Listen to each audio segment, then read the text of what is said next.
So iOS 16 is out. So iOS 16, iPadOS 16, everything can be installed from this link. I'll leave the link in the description. So this is the website iOS.download. You can go there and click get.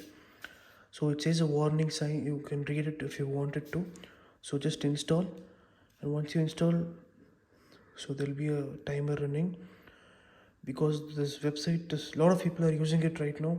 It's crashing. So click allow. The profile is installed. Go to the settings app straight.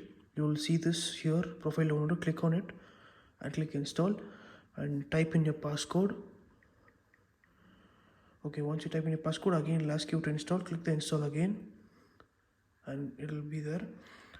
So it'll ask you to restart. If you want it, you can do it. If you don't want it, you can leave it. So click on not now and wait for a while. So go to software updates and it'll pop out here. The iOS 16 beta will pop out in your this page. Yeah, you can see it here. It's here, but I'm not able to get it to download because it'll take a while. So iPadOS 16. So for the iPad, it's iPadOS. For iOS, it'll be iOS. So wait for it and you can update it. Once you update it, I'll continue the video. Thank you guys.